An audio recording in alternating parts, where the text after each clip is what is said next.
Literature is like art by ShelbyRebuck.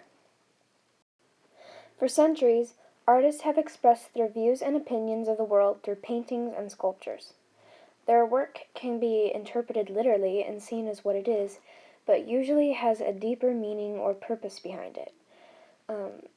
In the same way, authors write stories to show their perspectives of the world. Even fiction can be based on real-world issues. Some authors, many of which we have read the works of this year, have chosen to express their own social and political philosophies through writing.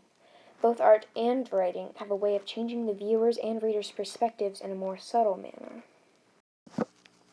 So, one of the authors who probably intended to have a bigger impact on society with their work is Harper Lee.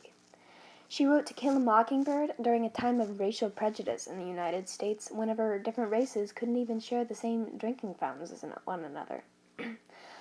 She showed people what racism was doing to innocent people who hadn't even done anything to receive the treatment that they were receiving.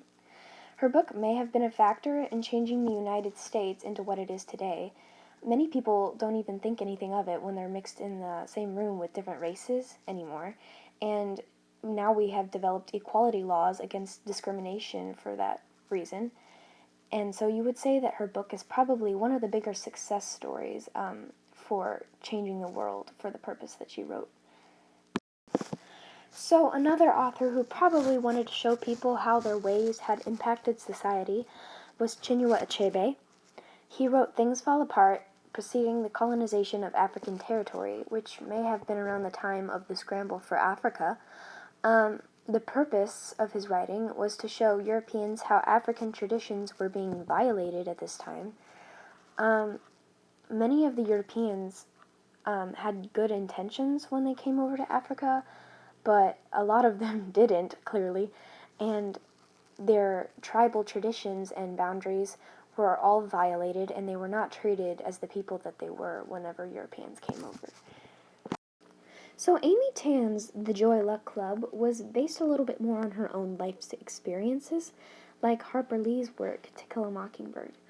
In her book, she wanted to point out how things like Chinese tradition is somewhat being lost and forgotten over the years, which is ironic because the Chinese teach a lesson of how traditions in their culture are supposed to be held sacred. Tan shows the importance of family relationships not only in keeping tradition, family is very important in Chinese culture, but also in finding your own identity. I think that is one of the big messages that she wanted to get across in her book to her audience. So Ayn Rand's Anthem was a little bit different than the other books that we read this year, even though her purpose was still to show her perspectives on society. Her book took place in a dystopian society rather than in the past or the present, and her political philosophies were more showcased in this work rather than her views on social issues.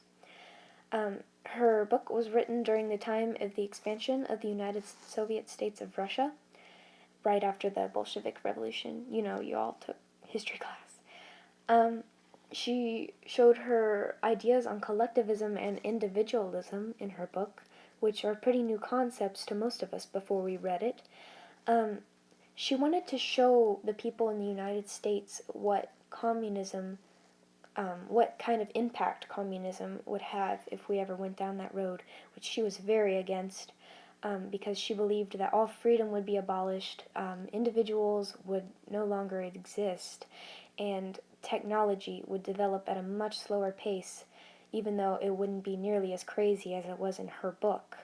But that was kind of the purpose. She wanted to show us how bad that would be for our society if that ever happened.